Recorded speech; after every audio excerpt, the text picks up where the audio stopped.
This is the Bahamas Tonight, the Northern Edition. Good evening, everybody. I'm Ricardo Lightborn. It is great to have you with us.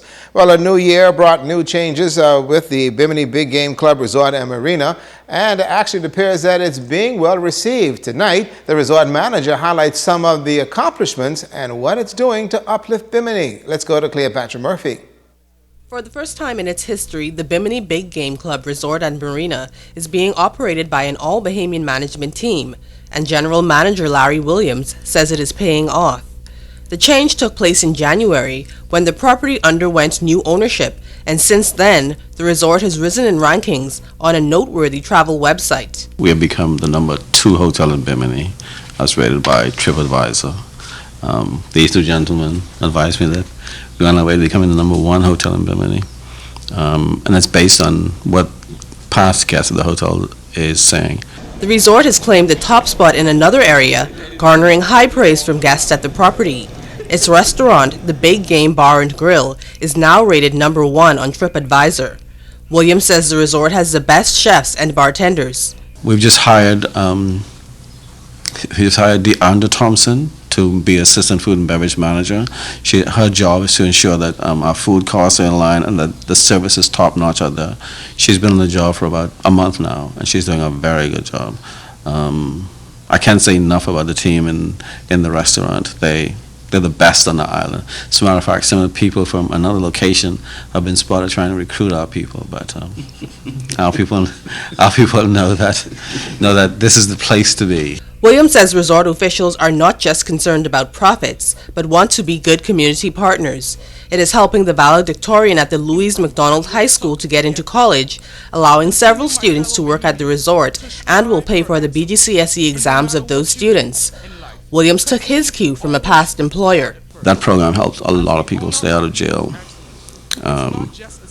It helped a lot of people go to college.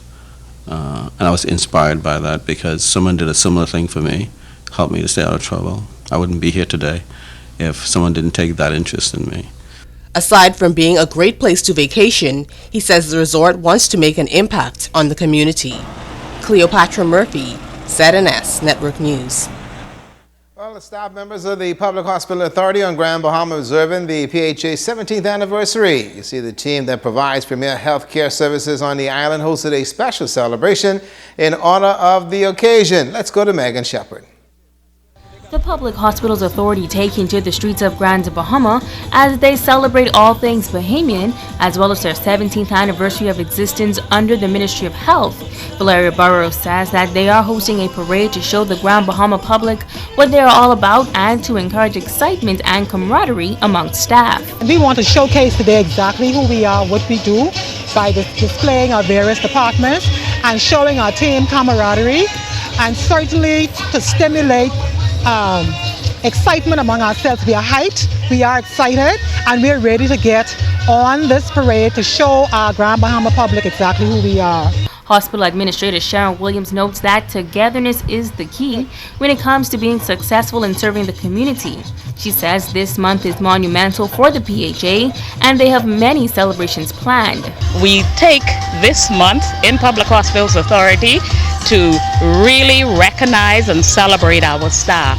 We culminate with a PEP Award, that's our Performance Excellence Program, which is supposed to be for Public Hospitals Authority ongoing throughout the year. And we culminate in July with recognitions for our staff, which includes an annual PHA award ceremony. Williams says that the PHA has come a long way, but says their vision going forward is continued growth. We plan to continue to improve in terms of facilities, to improve in terms of our services we provide, and improve in terms of our staffing, our capacity to provide care for all discipline, all services within the Public Hospitals Authority. Megan Shepard, ZNS Network News. Well, it's shaping up to be a hot and humid summer. Well, here on Grand Bahama, temperature continues to soar into the high 90s. Tonight, a local Met official is weighing in on this situation. Let's go to Italia Hall. The mercury continues to rise, and for many, the conditions are unbearable. For the past few weeks, residents of Grand Bahama have been experiencing sweltering heat. Meteorologist Kirk James is weighing in on the recent heat wave, and he explained why it has been so hot with only a little rainfall. We have a stagnant weather pattern.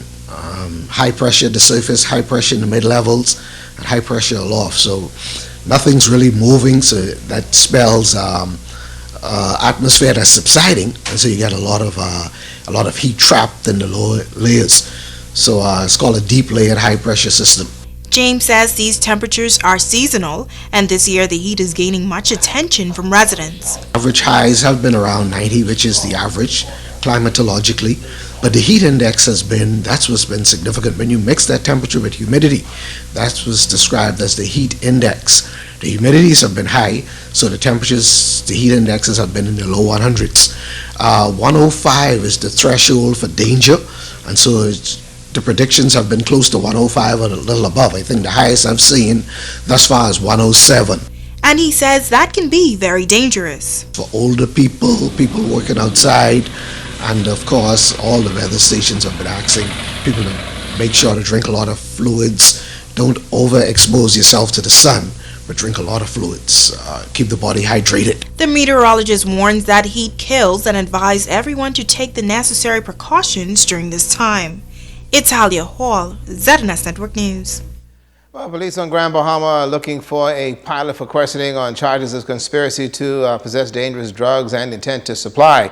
36-year-old Tamiko Bannister, a.k.a. Christie, is a resident of South Bahamia. Police say Bannister is about 6 feet 2 inches tall, 240 pounds, and speaks with an American accent. If you can help the police in locating 36-year-old Tamiko Bannister, alias Christie, you should contact the nearest police station. More news for you, so stay right there.